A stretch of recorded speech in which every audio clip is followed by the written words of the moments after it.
83 years ago on this day, May 15th, that Mallory and his team came here for a blessing from the llama.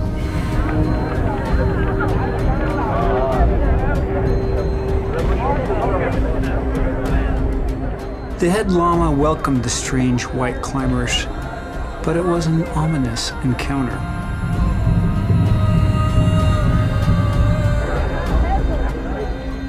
Along with the blessing, the llama had a very stern warning for the expedition.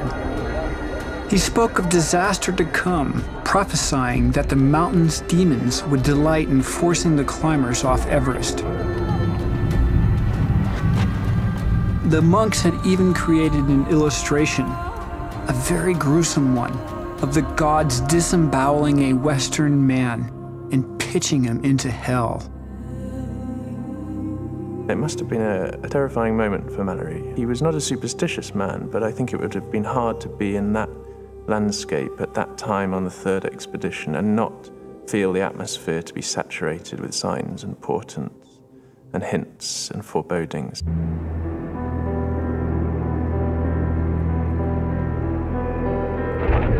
Despite the bad omens, Mallory hoped that this time he'd summit the mountain. The weather was good. He planned to reach the top of Everest by mid-May to beat the snows that came with the monsoon.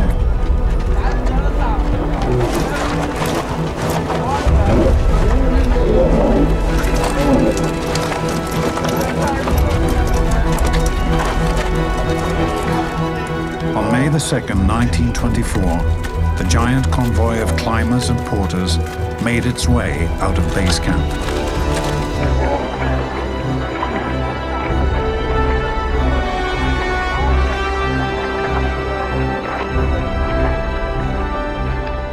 My dearest Ruth, the thought of you will be present in the most important decisions. I am eager for the great events to begin.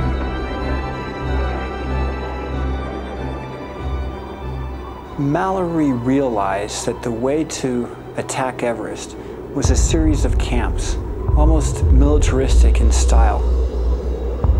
You go some way up, then come back down, recuperate, and then move back up. It's how you acclimatize. He pioneered this technique, and it's the one we still use on Everest today.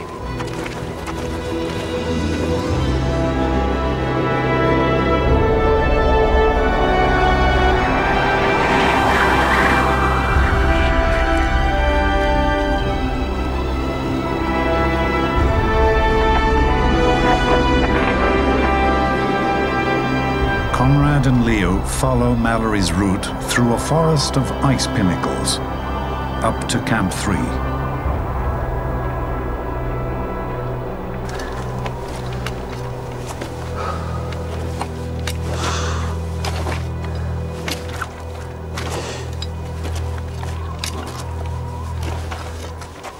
You definitely can't cheat or hide from altitude and acclimatization. It just makes everything really hard work.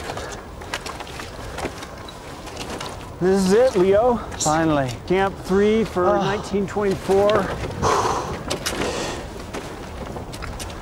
At Camp 3, altitude really begins to show its nasty side effects.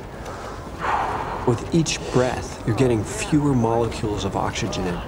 It's insidious. You lose your appetite, you have splitting headaches, you have a difficult time just doing the simplest of tasks. And yet, 9,000 feet above you, the summit of Everest, and it's calling you.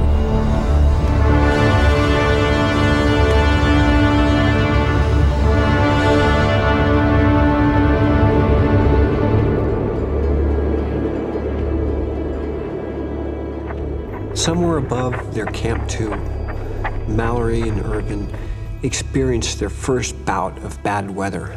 A storm came in, the temperatures plummeted, and Mallory realized that it wasn't going to be easy street up to the summit of Everest. My dearest girl, I was acting as a lone horse and arrived first in Camp 3. The glacier is everywhere beneath the stones. My boots were frozen hard on my feet. I was a good deal depressed by the situation. I love you always, dear one.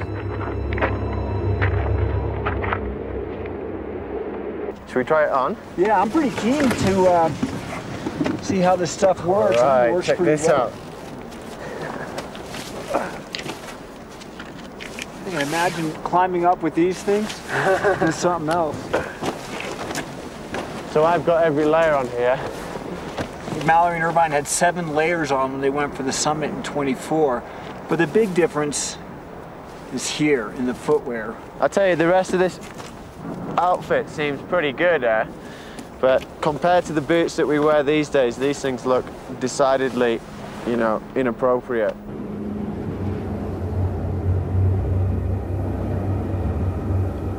Wearing hobnail boots and gabardine jackets, Conrad and Leo venture onto the mountain. We were right near the spot where 7 of Mallory's porters lost their lives in the avalanche. But as in 1924, we were just bound together by a thin cotton rope.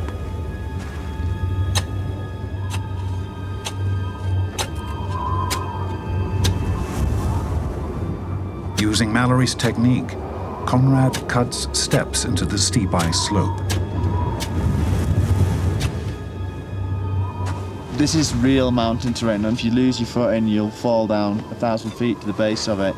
And we need to start being careful now. There's crevasses, there's danger of avalanche.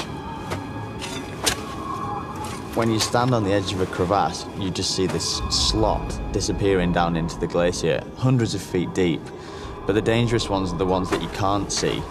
You can be walking across a snow bridge just a few feet thick and fall through it to certain death. Yeah, she's deep, isn't she? Yeah. Right at the bridge. 10 feet of rope. Be careful, my friend.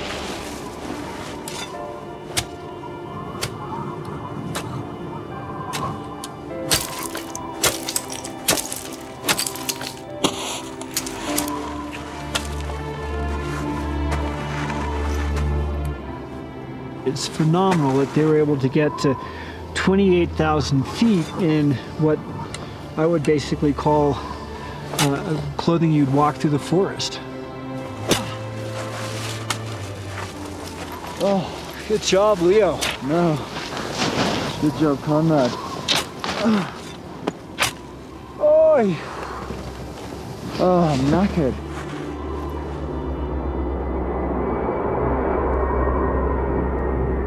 In 1924, Mallory's team were pinned down by weather so severe, Sandy Irvin feared for his life. May the 10th. Had a terrible night with wind and snow. I don't know how the tent stood it. Very little sleep, and about 2 inches of snow over everything in the tent. Awful headache this morning. Irvin was suffering from altitude sickness.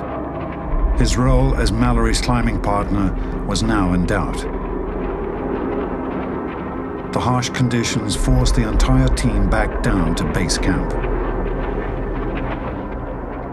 When they arrived there, they found that 2 of the staff were dead. Instead of preparing for a summit bit, they were burying people in base camp.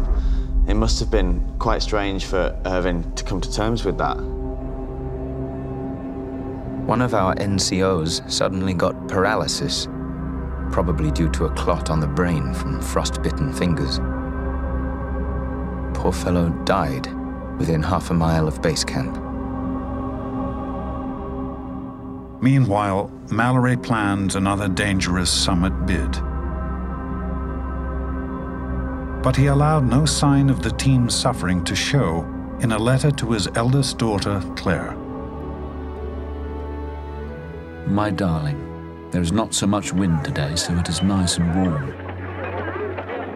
Now tea has come, and for the first time since I don't know when, cake. Shall we have a little tea party together one day in August with a flat, warm, squidgy cake and nothing else? Haven't you got a greedy daddy?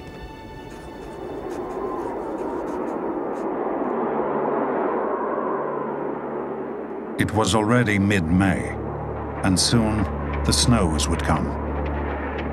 The monsoon arrives early June every year and releases a tremendous amount of snow. Climbing is impossible.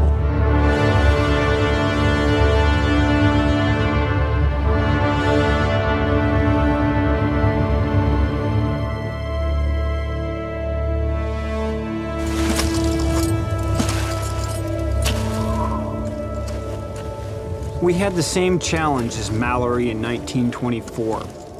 We were there late in the season. If we didn't get up the mountain before the monsoon hit, we'd be in very serious trouble.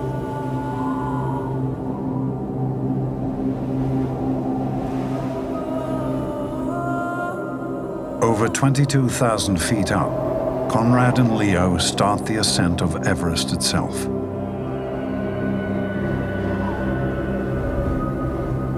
They are on one of the most treacherous parts of the mountain, the giant wall of ice and snow that leads up to the North Col, the launch pad to the summit.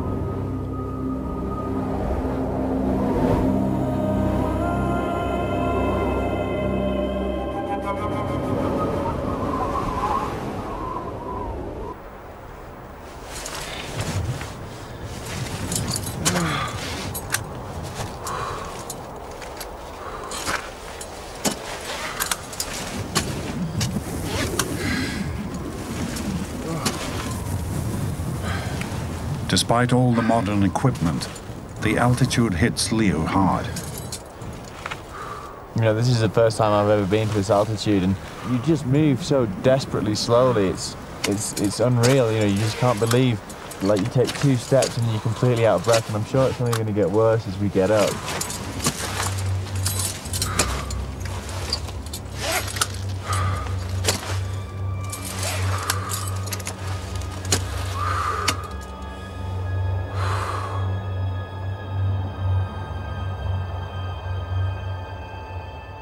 With hobnail boots and new guide ropes, Mallory led the assault on the North Col, cutting steps into what he called its great battlements of ice.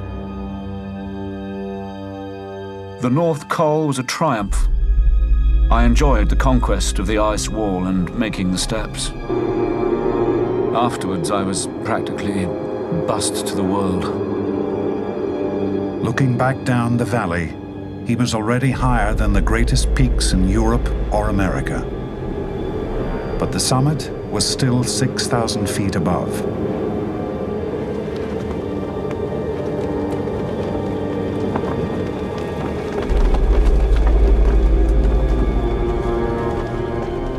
Here on the Col, Mallory set up his bridgehead to Everest, Camp 4. He planned higher camps further up the mountain. These would take him within striking distance of the summit. Mallory had a cough that wouldn't go away. Irvin was suffering from diarrhea, and the cold never left them.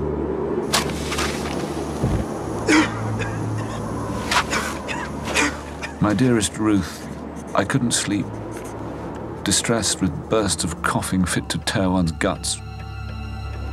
Fierce squalls visited our tents and shook them with the disagreeable threat of tearing them away from their moorings. There was never a more determined and bitter enemy.